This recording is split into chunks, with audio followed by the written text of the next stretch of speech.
Bismillah ar-Rahman ar-Rahim. Assalamu alaikum wa rahmatullahi wa barakatuh. My name is Ali Dia. I'm the Executive Director at Ta'leef. And with us is Dr. Will Caldwell and Sheikh Umair Haseeb, where we'll be discussing today Ramadan blues. We see so many people around us with this feeling of, I have to get this stuff done in Ramadan, or this feeling of like, I'm overwhelmed in Ramadan. And it might put you in a place of grief, right? And it really hit me and struck me as well, because so many times in my life where I say, this Ramadan is going to be the best Ramadan ever. Anxiety and depression are things that people are probably dealing with more profoundly right now than they ever have before. I think it's important to address the fact that many people are coming into this month of worship carrying those things. And those things can, not only affect your experience of the fast, but they can really, they can be something that if you don't have a proper understanding of what this fast is meant to do for you, you might miss the fact that, hey, this, like we mentioned in the last video, Ramadan is a medicine. And even if I am coming to it in a state that I would rather not be in, this may be exactly what I need. When we're talking about sadness and grief, I can't help but think of, they say the saddest day in Medina is the day when the Prophet, peace be upon him, passed away, which makes perfect sense for us, right? But I always think about, how was that first Ramadan after the passing of the Prophet ﷺ? I can't even imagine. You want to talk about Ramadan blues. You had the light of prophethood in front of you, and then the next Ramadan you have to somehow keep it going without him there, sallallahu alayhi wasallam. So he passes away in Rabi al-Awwal. So the month that he's born, he passes away. So you have this sort of 8 months, 9 months to process. But you would expect them to come to Ramadan. Obviously they're going to miss praying behind the Prophet, peace be upon him.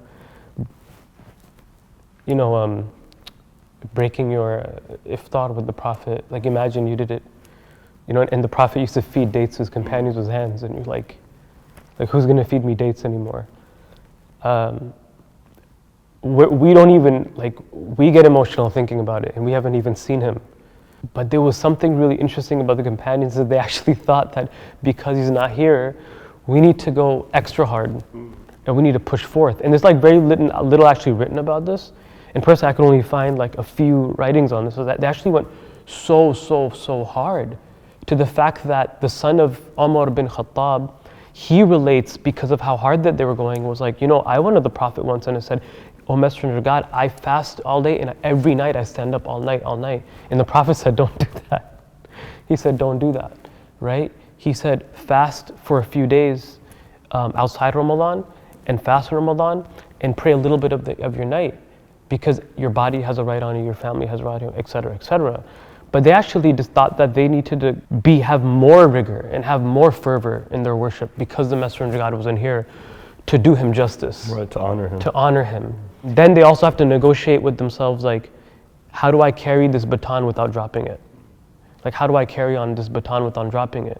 And we can't, for us to relate, it's sort of like having Ramadan with the beloved elder, or a family member, or a father that we don't have anymore. Or a beloved teacher, scholar that you broke bread with all the time. All the time, who taught us Ramadan, who just, you're the uncle in the masjid or the auntie in the masjid that would prepare iftar, and all of a sudden they're no longer there.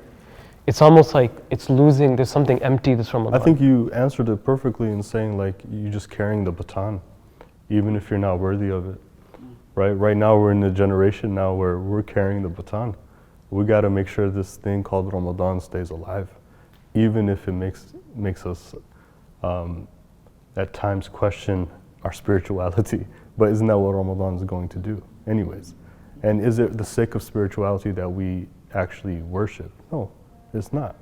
We can't get wrapped up in that. And I think the best that we could do for generations is that even if we feel internally sad or internally broken, right? There's times the Prophet ﷺ, he's known when he's alone to be and grief-stricken. And then when he's in front of people, he's smiling. Does that mean the Prophet ﷺ in any way, shape, or form faking it? No. But the Prophet ﷺ is passing a baton.